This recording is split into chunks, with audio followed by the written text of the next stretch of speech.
Muito boa tarde, amigas e amigos, oração ação, renovando, retomando, reforçando nossa prática de fraternidade, de confraternização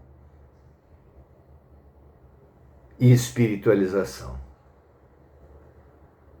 Muito bom ter cada um de vocês aqui, que a gente hoje dê mais um passinho na direção do conhecimento, do autoconhecimento e da proposição à prática do bem. Que os nossos três pilares fortaleçam a construção do nosso futuro. Muito bem.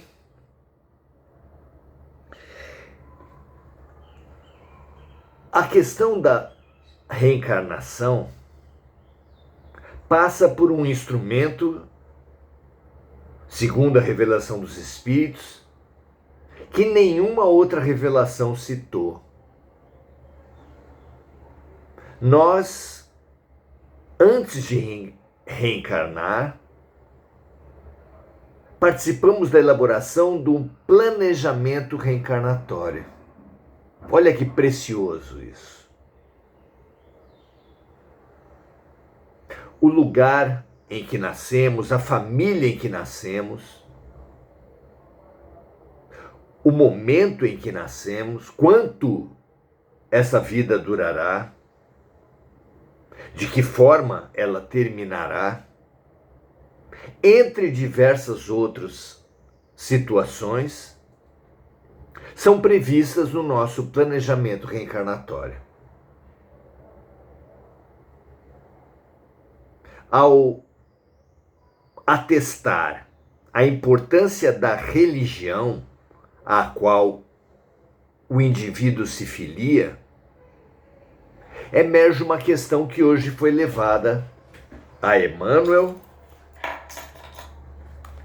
instrutor, guia de Chico Xavier e autor espiritual desse O Consolador, pela mediunidade de Chico. Hoje se leva a questão a Emmanuel nos seguintes termos: o espírito, antes de reencarnar, escolhe também as crenças ou cultos a que se deverá submeter nas experiências da vida? Em outras palavras, faz parte do nosso planejamento reencarnatório, elaborado antes da concepção, a religião a qual iremos nos filiar naquela vida? Vejamos a resposta. Todos os espíritos reencarnando no planeta trazem consigo a ideia de Deus. Olha só, que interessante. Identificando-se, de modo geral, nesse sagrado princípio. Aqui, Emmanuel começa falando da religiosidade essencial, e não apenas, e não aquela religiosidade institucional a que os seres se filiam. Nesse sentido, dessa religiosidade essencial, a resposta de Emmanuel é que todos os espíritos reencarnando no planeta trazem consigo a ideia de Deus, identificando-se de modo geral nesse sagrado princípio. Por esse aspecto dessa religiosidade essencial, todos os espíritos que reencarnam na Terra trazem consigo uma religião. Não necessariamente essa ou aquela instituição, mas uma maneira pessoal, inclusive, mas também tem a ver com a religião, com o país em que ele reencarna,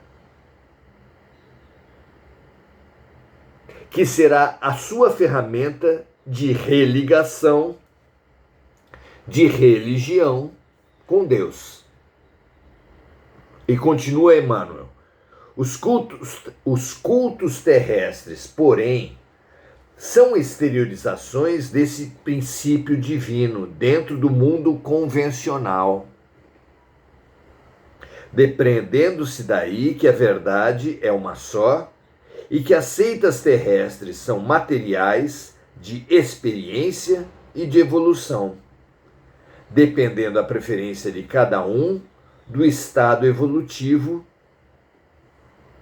em que se encontre no aprendizado da existência humana. Então, a religiosidade essencial, essa podemos dizer que é inerente ao ser humano. Já a religiosidade convencional, a institucional, essa depende das preferências, das tendências, das características de personalidade, de história de vida, de família de cada um.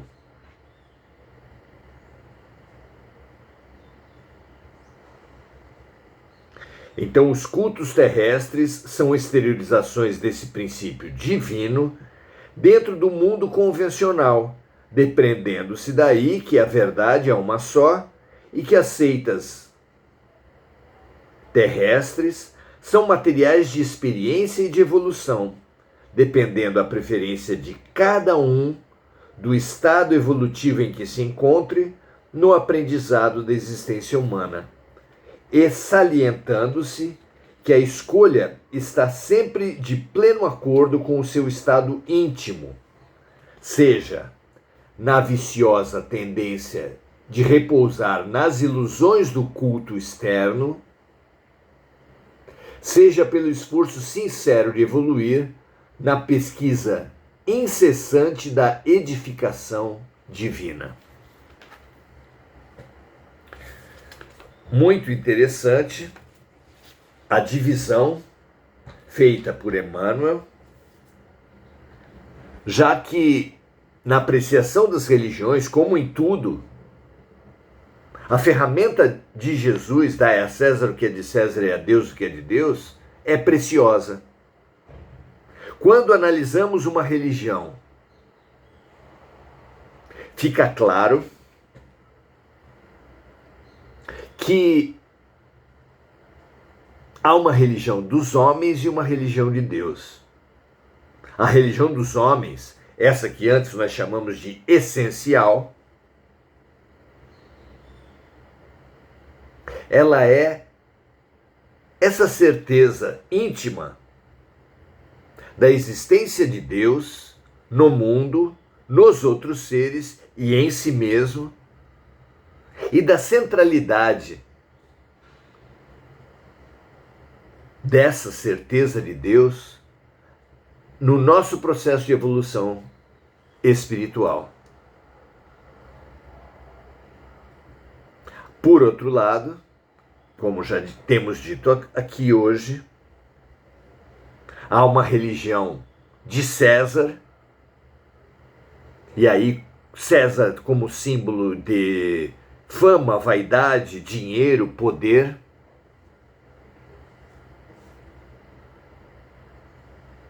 Deixando claro Emmanuel que essa religiosidade institucional, humana, vaidosa, de poder, de dinheiro, essa é a escolha de cada um de acordo com o seu estágio evolutivo.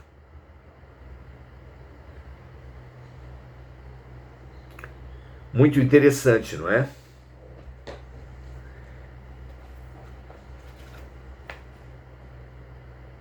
Essa resposta favorece, em primeiro lugar, a ferramenta de Jesus, dai a César o que é de César e a Deus o que é de Deus, ferramenta que nos serve para avaliação de tudo, todas as instituições, todas as criaturas e de nós mesmos, inclusive.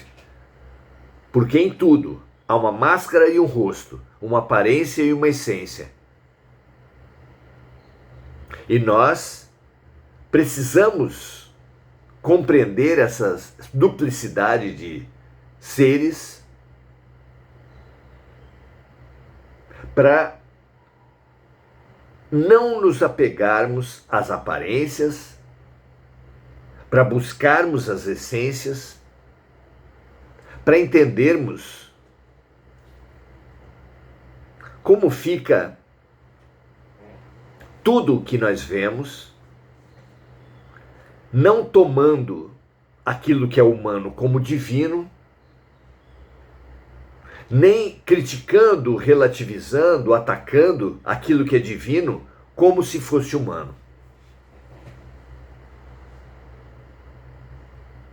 Ao contrário, é urgente compreendermos essas duas características, humana e divina, de César e de Deus, na apreciação das religiões, como na apreciação de tudo.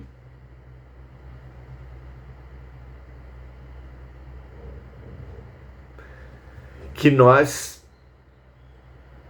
possamos avaliar isso e entender à luz da reencarnação, sabendo que sim, a religiosidade essencial, divina, inerente ao ser humano, é incondicional. Manifesta-se nas diferentes religiões e manifesta-se inclusive no ateísmo, já que crenças, ciências, filosofias, religiões e ceticismo e ateísmo são criações humanas que, como tais, ambicionam vitórias, vaidades, poderes, dinheiro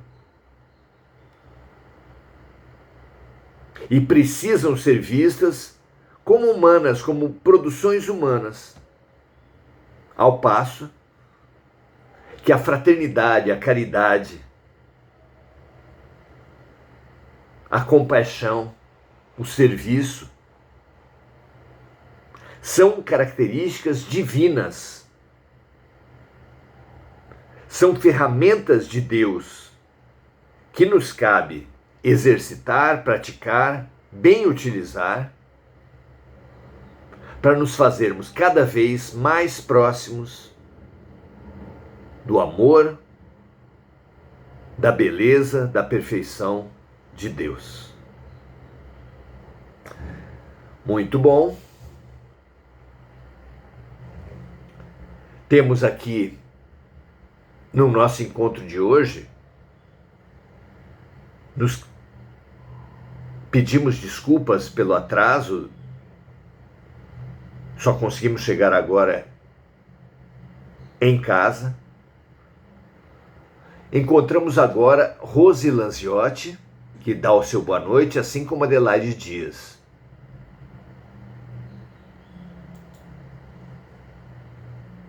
Na análise de tudo e de todos, hoje reforçou-se a importância dessa ferramenta do discernimento,